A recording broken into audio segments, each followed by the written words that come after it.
Hello everyone, welcome to the Cleveland Sports Show. We have another edition, another week, which means we have another episode for you of our very beloved Cleveland Sports Show. Lots of basketball action this week for us. Also want to get you updated on some Premier League action, as well as Logan and I's reaction to the most recent scores in the NFL. We have our Super Bowl contenders. We're going to get a little more into that as well once Logan joins us. As I mentioned, Cavs on topic for this week as well. But before we get to any of that, it's time for our intro. Here it is, ladies and gentlemen.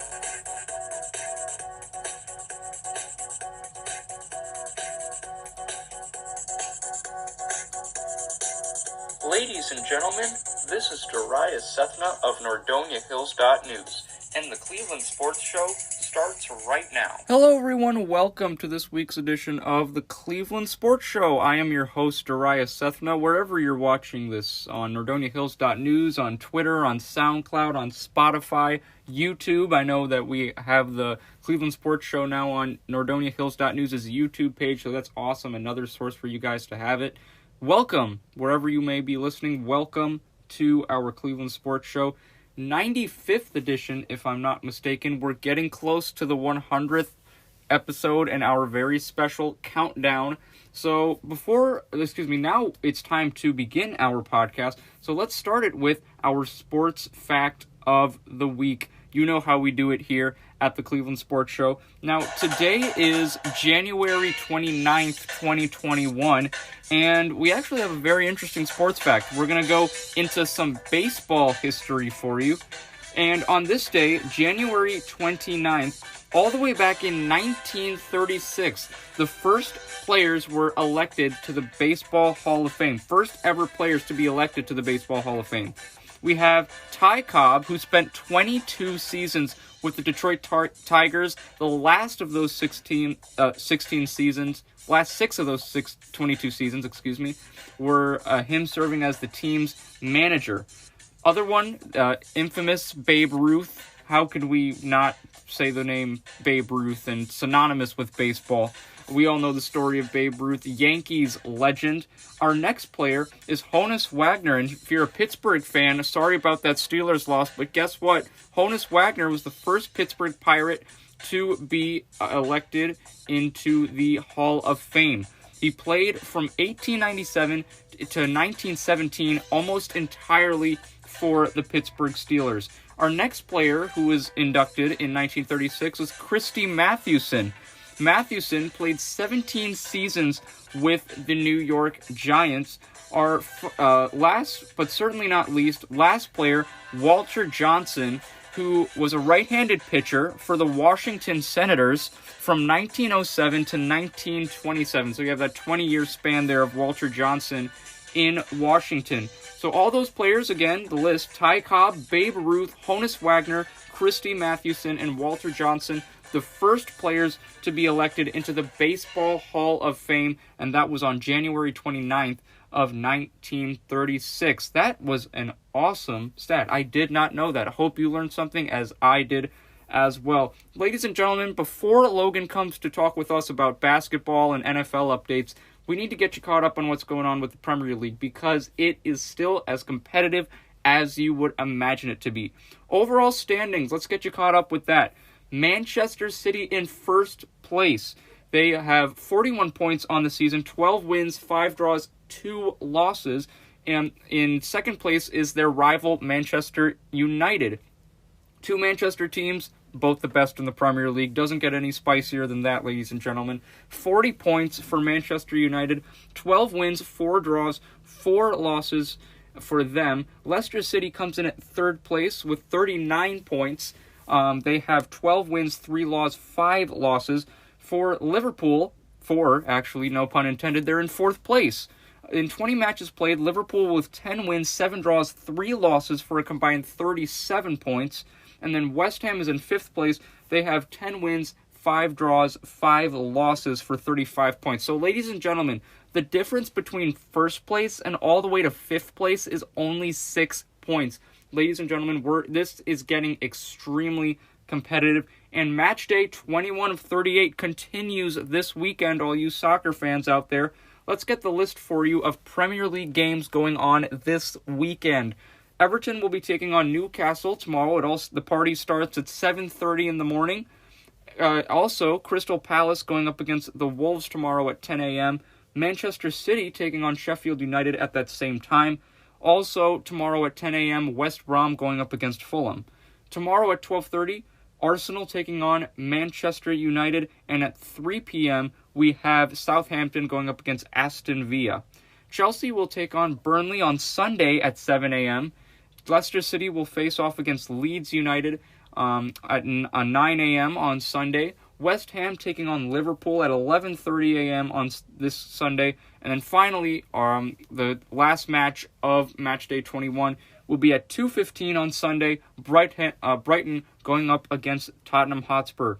Overall stats for the Premier League, Mohamed Salah stays in 1st place right now. 13 goals for Salah, the Liverpool forward. Harry Kane and Son Heung-min, 2 of them teammates for Tottenham Hotspur, are tied for 2nd, each of them with 12 goals on the season so far.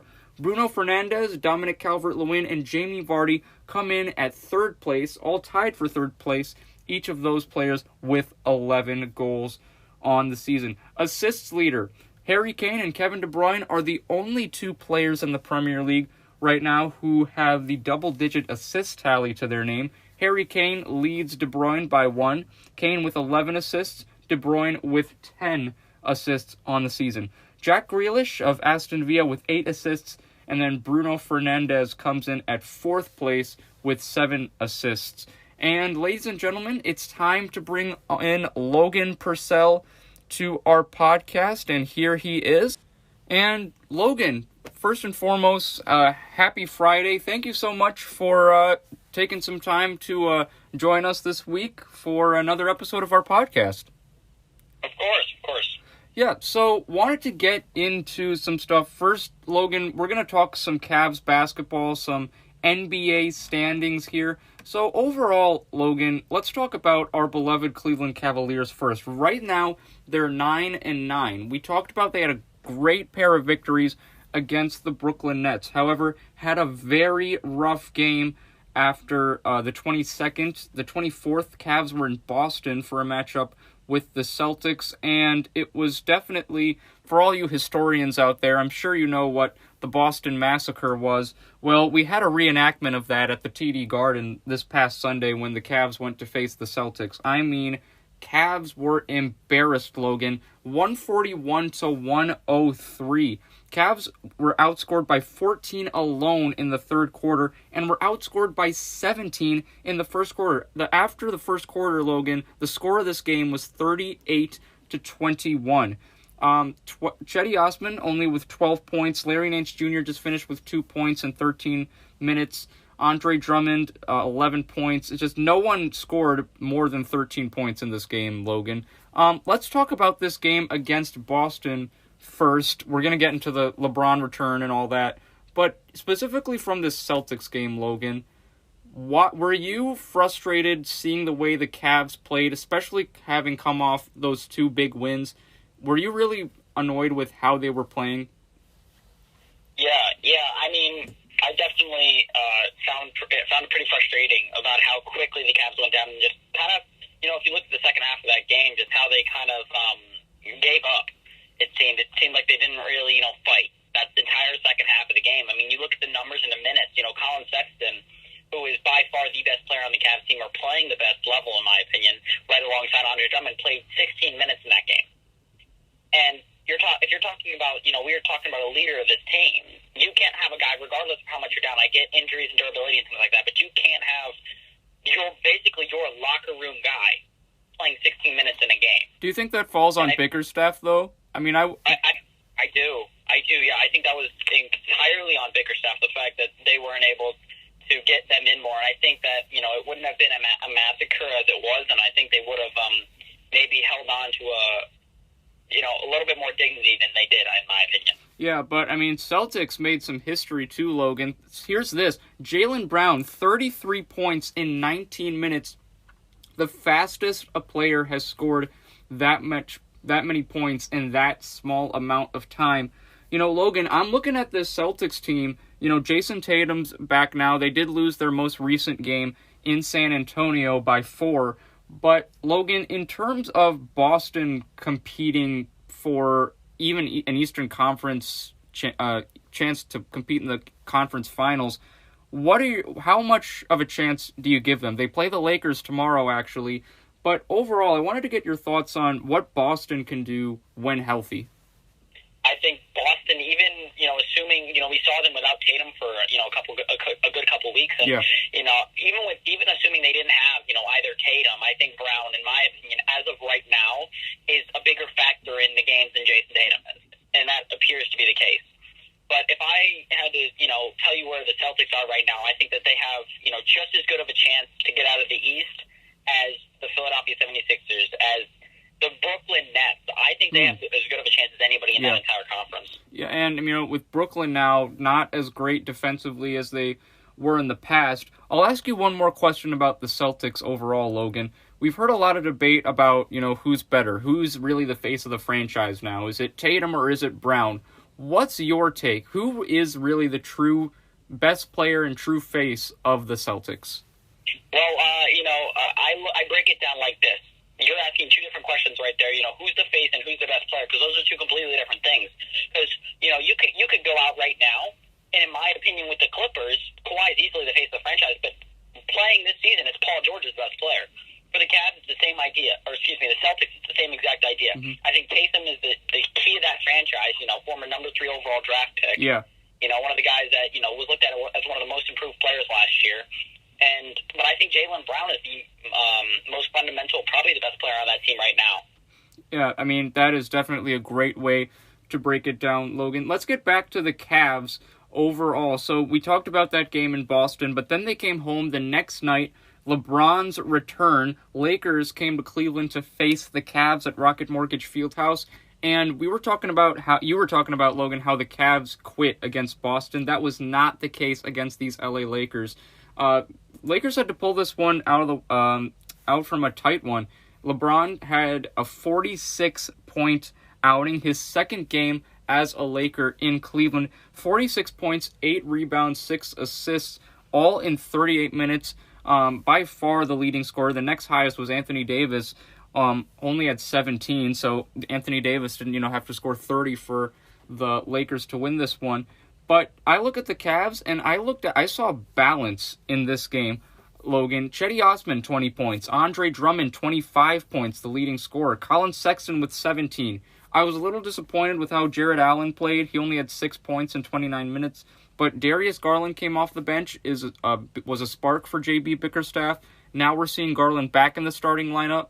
And I definitely thought if Larry Nance Jr. played, Logan, I feel like this game could have had a different result. What was your takeaway on this Cavs-Lakers matchup and LeBron's return? Well, I had a couple takeaways from this one. From the offensive standpoint, I think you hit the bull in the head with that one. I think it was a great offensive show. Balanced wise, like I mentioned before, we've seen a lot of Colin Sexton and Andre Drummond. It hasn't been, we didn't see, Cedi Osman. We haven't seen him drop 20 a night, like he did against the Lakers a couple nights ago. So I give him a lot of credit there, and I think we saw a lot more balance with the Cavs offense than we usually do. But on the flip side of that, I think that there's a lot of improvement, and I think Colin Sexton just didn't have a good game. You think of the 17 points, but he also shot 6 of 17 from the field, and only 6 assists as well. Yeah, and I just think that he needs to be a bit more of a facilitator, and I think that if Larry Nance it would have been interesting. But I think that that's the next step for Colin Sexton, is becoming a better facilitator. Yeah, certainly. This was definitely a very interesting game. Lakers 10 of 32 from 3. Cavs 9 for 21. Free throws. Cavs shot 86% from the line, Logan. They were great. However, they did have 17 turnovers in that game against the Lakers. However, Logan, two losses in a row, no worries for the Cleveland Cavaliers because they bounced back against the Detroit Pistons rather emphatically. It was a pretty tight first half this past Wednesday when the Pistons came to Rocket Mortgage Fieldhouse, but in the third quarter, Cavs really pulled away. They outscored Detroit 36-26 in the third, and then in the fourth quarter, outscored Detroit by 7 to get a 15-point victory. An 122-107 victory for the Cavs, which got them to the 500 mark. As of right now, they are 9-9. For the Cavs, some stats, no one had to score more than 30. Colin Sexton at 29, Andre Drummond with 23, Darius Garland, who I mentioned was in the starting lineup, scored 14 points in 31 minutes. Taurean Prince had a solid night as well this past Wednesday, Logan. He had 16 points, 5 assists, and 7 rebounds, all in 30 minutes. You know, Logan, to me, we know, yes, the Pistons are not a good basketball team. So, with that being said, do you think that this was that's the Cavs really were expected to win this game, or do you think that this was actually a good momentum booster for the Cavs? Well, I think in the NBA and any professional sports, you gotta take them as you get them. You gotta go in with the mindset that you're going to win the game. Think of all the great players that we've ever heard of. It's always you go in. You heard Paul Pierce a few years ago talking about how he thought he was the best player of all time. Yeah, and that's what makes him. It's a mindset, and you go into a game, you got to think you're going to win, and that's why the greats win. But I think any win that they can get is momentum booster. But I think that this one was a very big momentum booster for Colin Sexton. Again, he's the face of the franchise, and I think that a 10 of 14 shot field goal shooting was a very nice upside compared to the 6 of 17 we saw the game before. Yeah, Colin Sexton certainly was fantastic, as you mentioned, Logan. Let's look on the other side of things for this game. The Detroit Pistons. Jeremy Grant turned down a big contract in Denver to sign with Detroit and kind of, elevate his game. Wayne Ellington's there. You still have Derrick Rose, DeLon Wright, a former Toronto Raptor and Dallas Maverick, who's a solid point guard. Josh Jackson is there. You have Mikhailuk, who's a quality shooter. Mason Plumlee on the team. So, to me, Logan, I thought the Pistons would be a little bit better than they are right now. They did have a win against the Lakers last night, beat Los Angeles by 15, actually. So right now they're 5-14.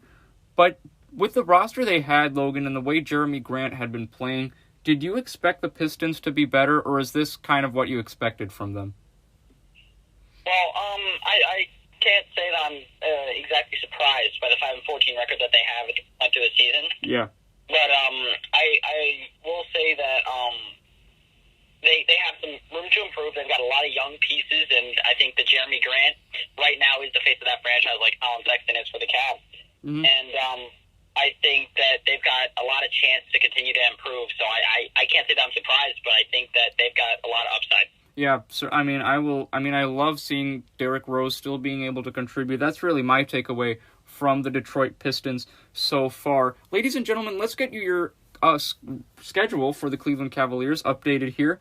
Cavs in New York City tonight at Madison Square Garden for a matchup against the Knicks.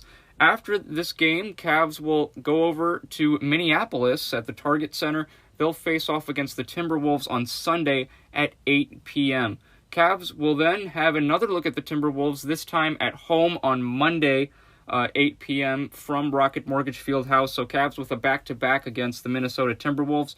Wednesday, they'll face the Clippers in Cleveland. Kawhi and company, hopefully all healthy, will come to Cleveland to take on the Cavs. And then next Friday, Bucks will be in town. Logan, overall, Cavs have some rough opponents that they're going to be going up against. They're going to have some challenging games. Knicks are showing improvement. Clippers are going to be there this upcoming Wednesday. Bucks, obviously, for two nights in a row. Then the Cavs are going on a West Coast trip where, nothing is guaranteed in the West. And if you're going to want to win in the West, you're going to have to bring everything. So what are you looking for in the Cavs in these next few games? Any specifics on what you want to see them do better? Yeah, well, I was, looking at the numbers from the past couple games, and one thing that kind of surprised me was the amount of turnovers that Colin Sexton has. Yeah. And, I understand that he's a key factor. He's a main ball handler for that team, but in the same token, as an elite ball handler, you got to learn that you can't turn the ball over like that. 5 turnovers against, I believe it was Detroit. It was a good win and all, but 5 turnovers is a lot of turnovers. Yeah. So I think that he's got to have to learn that. I think I'm excited to see if he's going to figure that out, and if Jamie Bickerstaff will find a better system for him to maybe excel in a little bit more and be able to be the true facilitator for that team. And overall, let's get the standings right now. Let's start in the Western Conference. Utah on a 10-game winning streak. They are first place now officially in the Western Conference. They're 14-4.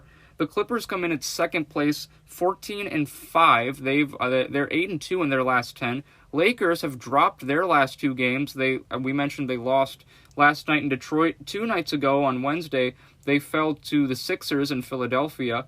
Nuggets in 4th place, Spurs in 5th place. The young, talented Spurs with DeMar DeRozan and LaMarcus Aldridge leading the way. They're 10-8. They've won their last 2.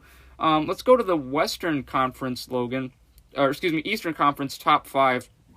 76ers in first place. They're 6-4 in their last 10. 13-6 overall in the season. Milwaukee comes in at second place with an 11-6 record, 7-3 in their last 10. Indiana comes in at third, playing 500 their last 10 games, and Nets come in at fourth place. They've won their last 3 after those rough losses in Cleveland, so looks like something might be taking shape there in Brooklyn. And then we mentioned the Celtics are in 5th place, 10-7 on the season. FYI, ladies and gentlemen, Cavs in 6th place in the Eastern Conference. They're 9-9, 5-5 in their last 10. They're 3-5 on the road, but 6-4 at home. So if the playoffs were to start today, the Cavs would face the Pacers in the first round. The Pacers would hold home court in Indianapolis for that series. So, Logan, overall, before we get to our next topic in NFL discussion, what are your surprises of the standing so far? I like asking you this, kind of seeing what your perspectives are week by week. We obviously have Utah in the 1st seed, but San Antonio's in the 5th seed in the West.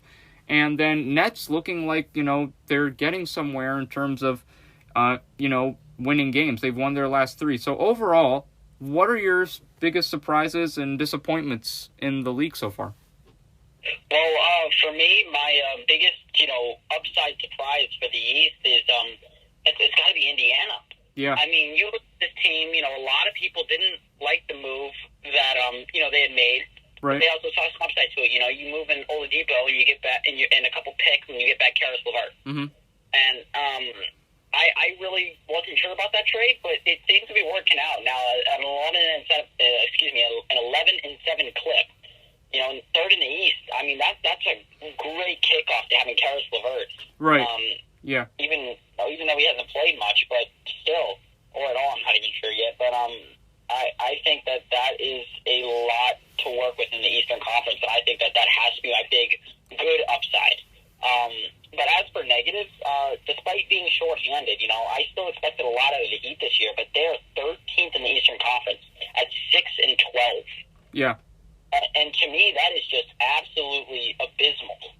And that is unacceptable for, defending Eastern Conference champion to come out, 18 games into the season and to be 6-12. Well, do you think that's because, Jimmy Butler has been out for quite some time, Jay Crowder's gone, so the team's really not the same at all right now. You've got guys like, Nick Strus coming in and kind of having to hold the fort down, so that's a lot to ask out of Tyler Hero and Duncan Robinson. Avery Bradley's also out.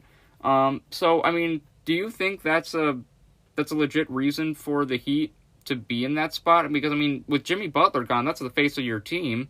So that's my take on it. What are your thoughts on that? Yeah, well, to a degree, I completely agree with that statement. But at the same time, I mean, everybody talks about just Bam Adebayo like he's going to be an elite player in this league. Yeah. And to me, if you can't even bring your team close, you don't even have to be above 500, because I get Jimmy Butler's elite, But, if you can't even bring your team, alongside Tyler Hero, who is a very talented basketball player as a scorer and as a shooter, you've got defensive guys. I mean, this entire team is full of dogs. Yeah. This is basically just what the Clippers were supposed to be last year. Mm-hmm. And to me, that if you can't bring your team within, I would say a game or two of being 500, that's just an issue to me. And that really concerns me because, we saw in the finals last year, Jimmy Butler did it all. Yeah. So I don't know if I'm really all that confident about this Heat team anymore. So overall, Logan, wanted to get your final thoughts on this.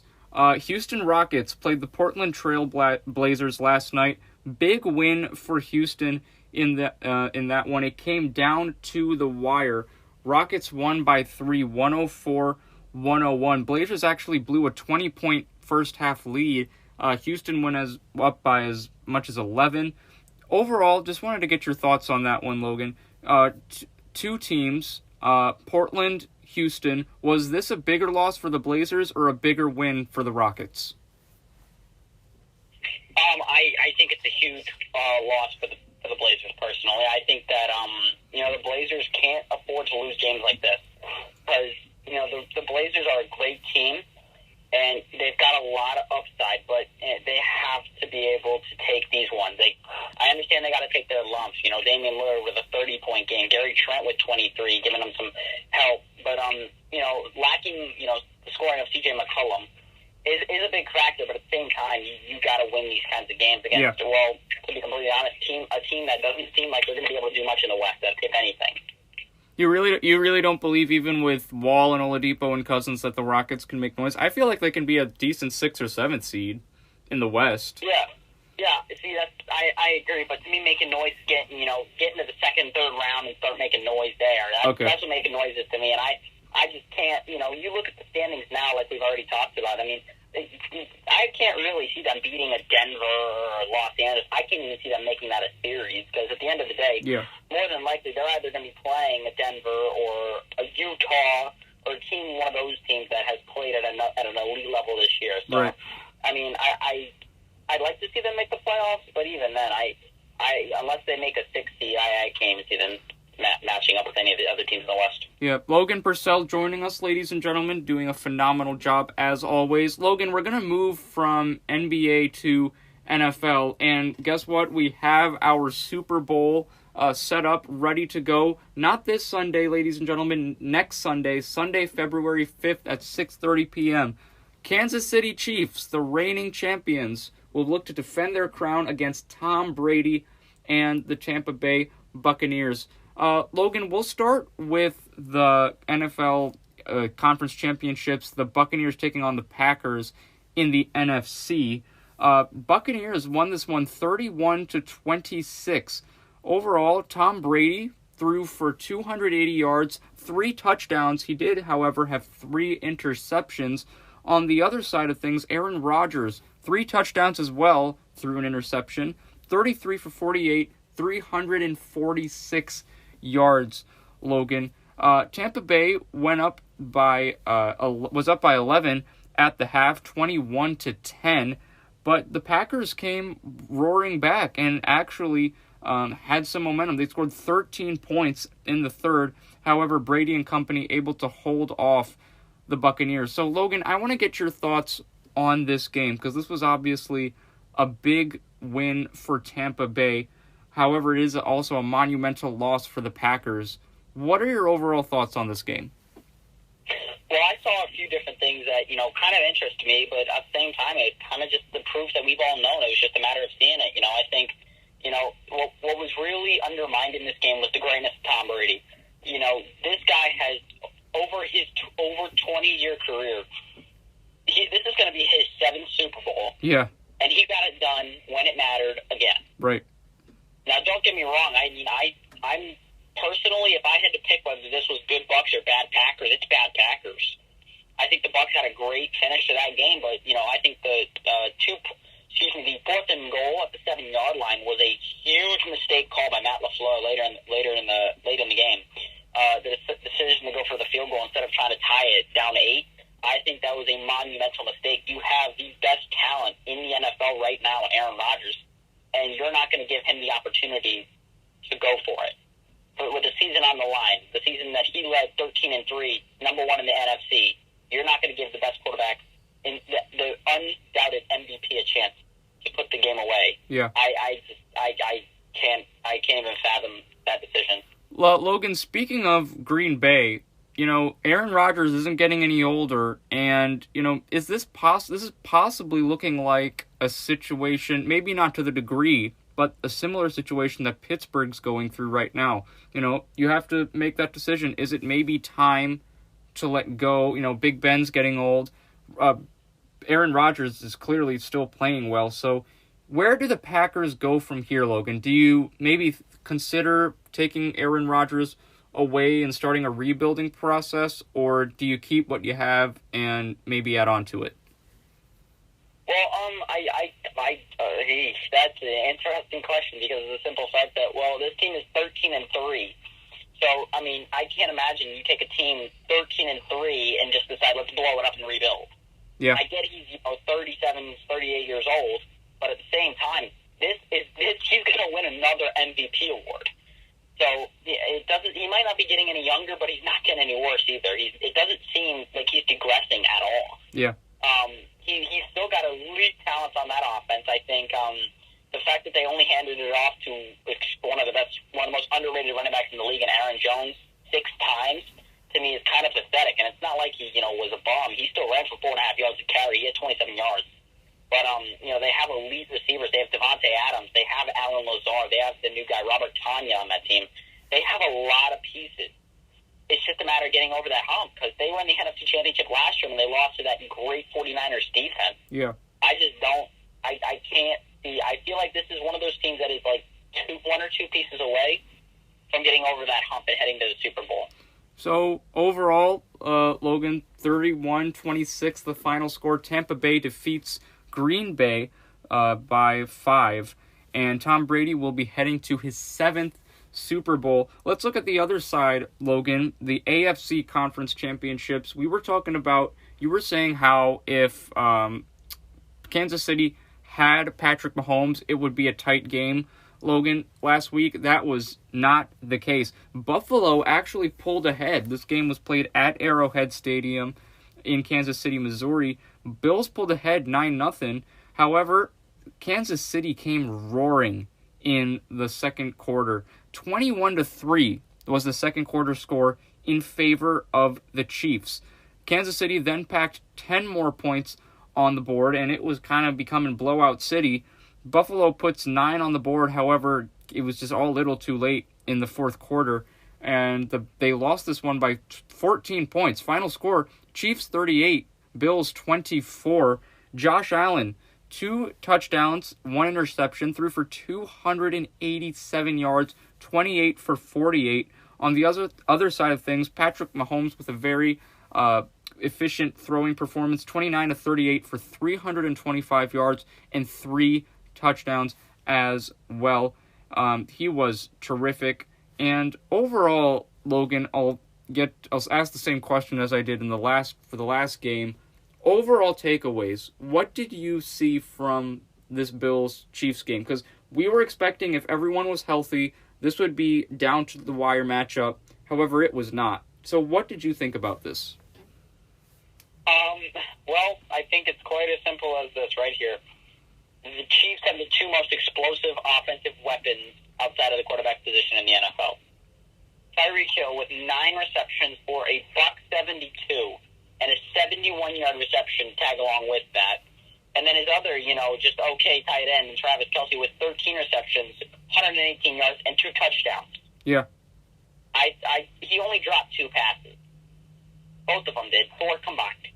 And to me, this is just a pure show of, this is what we're going to do.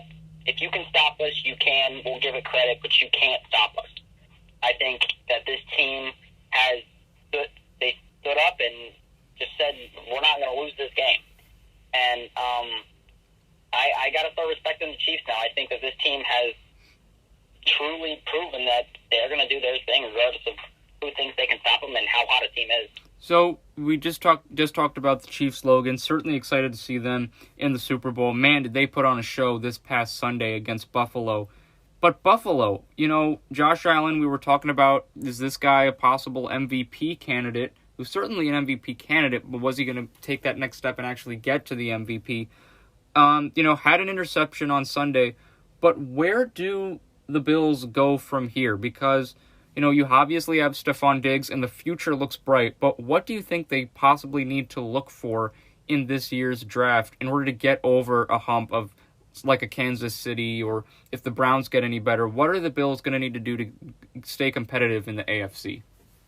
I think they need two things. And I think these two things have got to be probably an edge rusher. They need somebody that can get inside and force the quarterback out of the pocket. I mean, you saw Mahomes. He seemingly stood in the pocket and just threw the football wherever he wanted, however he wanted. There was no issues. He didn't get any pressure. It didn't seem like he was really moving much. He kind of just got to sit there and do what he wanted, and that's why he was so accurate. Yeah. And then the other thing that I think that they could really desperately use is a running back. They need a true running game. I mean, Josh Allen is a very underrated runner. 7 carries, 88 yards on the night last Sunday. But, Devin Singletary was their leading rusher. He ran it 6 times for 17 yards for 2.8 yards to carry. And just that is unacceptable at a starting running back position in the NFL. So I think that they need to definitely queue up that position and get that figured out. But if they don't, I don't think they're going to be really even be able to compete against the Chiefs. Because to beat the Chiefs, you got to have a running game because you got to keep the ball in Mahomes' hands. And this was definitely great analysis there of the Bills, Logan. Ladies and gentlemen, Super Bowl 55 next Sunday, February 7th at 6:30 p.m. Game will be from Tampa, Florida. This is going to be a great one. Tom Brady and the Chiefs against Patrick Mahomes. Tom Brady and the Buccaneers against Patrick Mahomes and the Chiefs. I was talking with a friend at my lunch table this week. You can't bet against the Chiefs, but then you also can't bet against Tom Brady. We'll get into predictions next week as we continue our hype for Super Bowl 55, so I won't do those now. I'll give you a week to, really sit down and ponder it, because this is really good. This is going to be tough for me to decide as well. And with that being said, Logan, that actually concludes our material for this week. Thank you so much, as always, for joining me. I really appreciate all of your insight. Love talking with you about basketball and football as well. Can't wait till we get started with when the Indians come back for baseball. That'll be great as well. But Logan, have a terrific weekend, and thank you so much for being on with us. Thank you for having me. Of course. And ladies and gentlemen, you just heard me get off the phone with Logan, which means that it is time for us to conclude our episode. But first, you're probably wondering, Darius, that was the best podcast I've ever listened to. Oh my goodness, I need more of this because I'm addicted to your show now because that episode was so phenomenal. Well, guess what? I've got you covered, because if you're on NordoniaHills.news, you have some great news, because you can access my previous episodes of the Cleveland Sports Show on there as well. Go to the Contributors tab on NordoniaHills.news. My name is about the second or third one down. It's spelled DARAYUSSETHNA. Once you click on my name, you'll be able to see all my media work with NordoniaHills.news. All my podcast episodes and all my play-by-play broadcasts of Knights basketball on YouTube and NordoniaHills.news, all there for you. I also had a chance to write some articles over the summer as well. I wrote most recently an article in December about how the Cavs are preparing for have been preparing for their NBA season with all the coronavirus challenges that are being presented. You can also access all my work on Twitter. My Twitter handle is @NordoniaSports. My name is spelled DARAYUSSETHNA. From there, you'll be able to see all the same things, all the broadcasts, the podcast episodes, and links to the articles on NordoniaHills.news. I'm so happy to announce that the Cleveland Sports Show is on Spotify as well. So where you're on the go, wherever you are, just type in my name, spelled DARAYUSSETHNA, and you'll be able to listen to the Cleveland Sports Show wherever you are. Also happy to say The Cleveland Sports Show is now on Nordonia Hills News' YouTube page.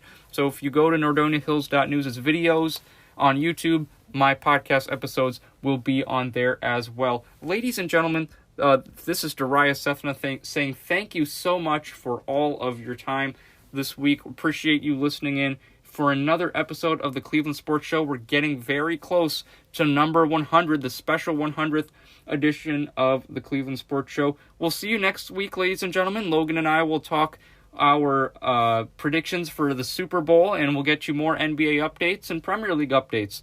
Have a wonderful weekend, ladies and gentlemen, and go Cavs.